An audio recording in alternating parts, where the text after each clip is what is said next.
এলোমেলো চুল, শরীরে বিছানায় চাদর জড়িয়ে ফ্লোরের এক কোণে গুটিসুটি করে বসে হাঁটুর উপর মাথা নিচু করে কাঁদছে আলো। কাঁদবেই না কেন? গত রাতে যে আলোর সাথে খুব খারাপ কিছু হয়ে গেছে। একটা অবিবাহিত মেয়ের যে সতীত্ব হরণ হয়েছে, তাও জোরপূর্বক। সেই রাত থেকেই এভাবেই বসে মেয়েটা কাঁদছে। আর ওইদিকে আলোর কান্নার শব্দ ভোরের কানে ভেসে গেল আর ঘুমটা ভেঙে গেল। ভোর মাথাটা উঠাতে পারছে না, তার মাথাটা প্রচন্ড ভারী লাগছে। গতকাল রাতে সে পুরো ডান ছিল।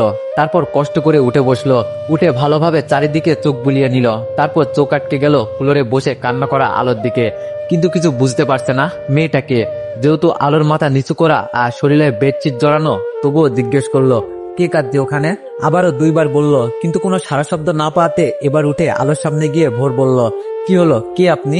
এবার আলো মাথাটা উঁচু করলো। সাথে সাথে ভোর জিজ্ঞেস করলো, কি ব্যাপার আলো, আপনি এখানে এভাবে বসে কাঁদছেন কেন? আলো নিশ্চুপ। ভোর বলল, কি হলো বলুন, কাঁদছেন কেন? আর আপনি আমার রুমে কেন? আলো এবার ভোরের দিকে করুণ দৃষ্টিতে তাকিয়ে রইল। ভোর বলল, কিছু তো বলুন।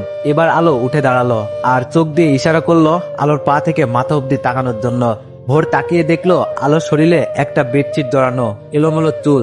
তারপর আলো ভোরকে আবারও ইঙ্গিত করে বোঝালো ভোর যেন মিররের সামনে যায়। ভোর 7-5 না ভেবে মিররের সামনে গিয়ে বড়সড় একটা ধাক্কা খায়। ভালো করে ঘুরে ফিরে নিজের বুক আর পিঠ দেখছে, সেখানে অজস্র নখের আঁচড়। এবার ভোর ধপাস করে বেডে বসে পড়লো। আর তখন দেখে পায়ের কাছে আলোর জামা আর ওড়না পড়ে আছে। একটু চোখ ঘোরাতেই দেখে একটু দূরে সালোয়ারটাও পড়ে আছে। এবার আর ভোরের বুঝতে বাকি নেই কেন আলো বেডশিট জড়িয়ে কান্না করছে আর কেন তার শরীরে এত নখের আঁচড়। চারিদিকে নীরবতা। হঠাৎই জানালার গ্লাস খোলার শব্দ পেল ভোর। পিছনে তাকিয়ে দেখে আলো জানালার উপর দাঁড়ানোর চেষ্টা করছে। যদি পায়ে একবার স্লিপ করে তো সোজা 24 তলার উপর থেকে নিচে পড়ে গিয়ে মৃত্যু নিশ্চিত। ভোর দৌড়ে আলোর পিছনে টান দিয়ে নিজের কোলে নিল। এরপর কোল থেকে নামিয়ে জিজ্ঞেস করলো, কি করতে গিয়েছিলেন ওখানে? আলো করুণ কণ্ঠে বলল, মরতে। ভোর বলল, কেন? আলো বলল, এছাড়া আমি আর কি করতে পারি? ভোর বলল, মরলেই কি সব সমাধান হয়ে যাবে? আলো বলল, হয়তো এটাই সমাধান, কারণ আমি যে মেয়ে। ভোর বলল, স্টপ দিস ননসেন্স। আলো বলল, এই মুখ এই সমাজে কি করে দেখাবো? আমার বাবার সামনে কি করে দাঁড়াবো? তার ফুলের মতো মেয়েটা যে বিয়ের আগেই নষ্ট হয়ে গেছে, কি করে সেই নষ্ট ফুলকে বাবা দেখবে? বাবা যে আমার মরেই যাবে। আপনি বিখ্যাত, ধনশীল, নামকরা সার্থক বিজনেসম্যান। আপনার টাকার নিচে আপনার সব অপরাধ চাপা পড়ে যাবে। সমাজে আপনার দিকে হাত তুলবে না, সবাই আলো মেয়েটার দিকেই হাত তুলবে। হয়তো বলেই বসবে মেয়েটা একটা প্রস্টিটিউট। এটা বলার সাথে সাথে ভোর সজোরে আলোর গালে একটা ঠাস করে থাপ্পড় বসিয়ে দেয়। আলো বসে কান্না করতে থাকে। চারিদিকে আবার নিস্তব্ধ হয়ে গেল। একটা গম্ভীর গম্ভীর ভাব আশ্রে দেয়ালে, যেন সব থমকে গেছে। নীরবে আলো কাঁদছে আর ওইদিকে আকাশ পানে তাকিয়ে ভোর ভাবছে। কি ভাবছে তা সে নিজেও জানে না। নীরবতা ভেঙে ভোর বলল, রেডি হয়ে নাও 10 মিনিটের মধ্যে। আলো গালে হাত দিয়ে ফুপিয়ে ফুপিয়ে কাঁদতে কাঁদতে বলল, কেন? ভোর বলল, আমি বলছি তাই, কোনো প্রশ্ন করো না। আলো আর কিছু না বলে পাশেই নিজের রুমে সেখানে চলে যায়। 10 মিনিট পর ভোর রেডি হয়ে আলোর রুমে নক দেয়। ওয়ানেক্স হচ্ছে সবচেয়ে বিশ্বস্ত বুকমেকার, যা পিএইচডি এবং সিরিয়া অ্যাপের অফিসিয়াল পার্টনার। 22 মার্চ থেকে ইন্ডিয়ান প্রিমিয়ার লিগ শুরু হতে চলেছে এবং এটি সবচেয়ে বড় সুযোগ আপনার প্রিয় দলকে সমর্থন করার। এই অ্যাপসে আপনি cricket, football, tennis live match দেখতে এবং তাদের স্কোর ভবিষ্যৎবাণী করে সহজেই অর্থ উপার্জন করতে পারবেন। সেই সাথে বিএমডব্লিউ গাড়ি, আইফোন, ল্যাপটপ এবং আরো অনেক নগদ পুরস্কার জেতারও সুযোগ রয়েছে। এই অ্যাপটিতে আপনি class crystal, under and over 21 ইত্যাদি গেম খেলে সহজেই আয় করতে পারবেন। আপনি বিকাশ, নগদ, রকেট ব্যাংক, ক্রিপ্টো, পেপল এবং অন্যান্য সহজ পদ্ধতির মাধ্যমে সহজেই আপনার জেতা টাকা তুলতে পারবেন। এখানে আপনি 24 ঘন্টায় 7 দিন গ্রাহক সহায়তা পাবেন। তাই এখনই পিন কমেন্টের লিঙ্ক ব্যবহার করে রেজিস্ট্রেশন করুন অথবা গুগলে 1x সার্চ লিখে রেজিস্ট্রেশন করুন। আর হ্যাঁ, রেজিস্ট্রেশনের সময় আমার প্রোমো কোড VODO7 ব্যবহার করে প্রথমবার ডিপোজিটে 20,000 টাকা পর্যন্ত পান। একটু পর আলো বেরিয়ে আসে। একটা সাদা 3 পিস পরেছে, লম্বা হাতাওয়ালা। মেয়েটা সবসময় লম্বা হাতাওয়ালাই 3 পিস পরে, লং 3 পিস পরে, কারণ তার গায়ের রংটা অল্প কিছু অংশ দেখা যায়। সাদা 3 পিসে মুখের কালো রংটা বেশ কালোতে ফুটে উঠেছে। তার উপর তো মলিন একটা চেহারা, চোখগুলো খোলা, সারা রাত যেন কান্না করেছে। তারপর ভোর বলল, আমার সাথে আসো। আলো ভোরের পিছনে পিছনে যাচ্ছে। ভোর গিয়ে গাড়ির ড্রাইভ সিটে বসলো। তার পাশের সিটে আলোকে বসতে বলল। আলো গাড়িতে উঠলো। কোথায় নিয়ে যাচ্ছে আলো জানে না। ভোর গাড়ি ড্রাইভ করছে আর আলো বাইরে এক পলক তাকিয়ে আছে, নিস্তব্ধ সেই দৃষ্টি। ভোর মাঝে মাঝে তাকিয়ে দেখছে আলোকে, কিন্তু আলো তো সেই বাইরেই তাকানো। এর মধ্যে ওদের পরিচয়টা বলি। আলোর পুরো নাম আলো শাখাওয়াত। আলো ভোর চৌধুরীর পিয়ে। কি ভাবছেন, পিয়েরা তো সবসময় সুন্দরী হয়, তবে আলো কেন কালো? আসলে ভোরের কাছে যোগ্যতাটাই সব, সে গায়ের রং দেখে না। আলোর যোগ্যতা ছিল তাই এই পোস্টে জব পেয়েছে। ওরা এখন সিঙ্গাপুরে আছে। এই প্রথম আলোর দেশের বাইরে আসলো, তবে অফিসের কাজের জন্যই আসা। আসতে চেয়েছিল না, কিন্তু কি করার, রুলস তো মানতেই হবে।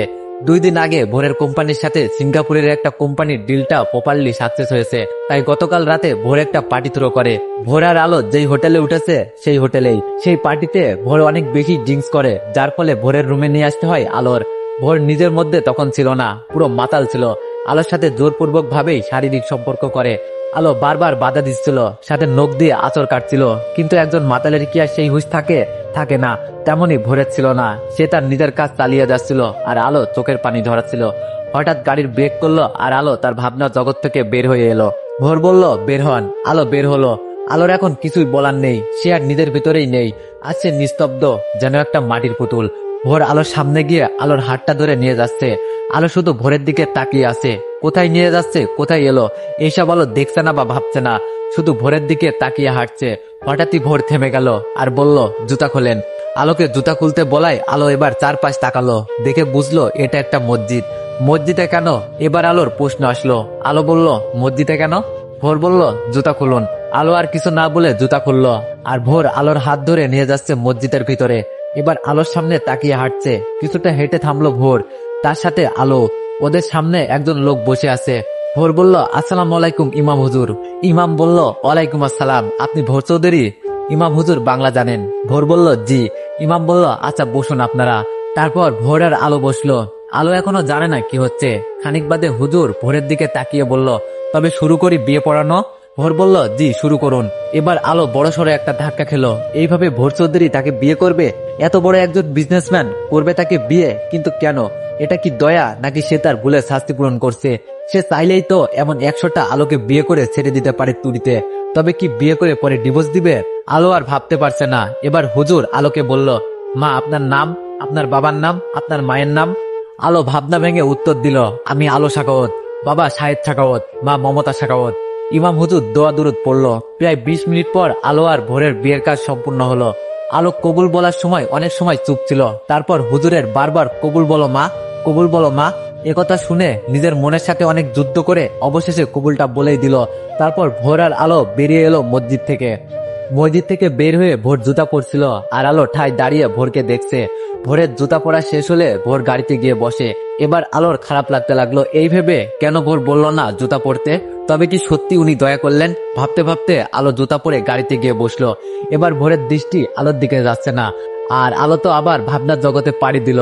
আলো বারবার ভাবছে কি হবে শেষ পরিণতি। উনি তো মন থেকে মেনে আমাকে বিয়ে করেননি, করেছেন চাপে পড়ে, একটা মেয়ের জীবন বাঁচানোর জন্য, একটা বাবার কাছে তার সতেজ ফুলটাকে ফিরিয়ে দেওয়ার জন্য, যেন সতেজ ফুলটার বাবা কষ্ট না পায়। একটা মেয়ের দিকে কেউ যেন প্রস্টিটিউটের আঙুলটা তুলতে না পারে। এইসব তো সবটাই দয়া।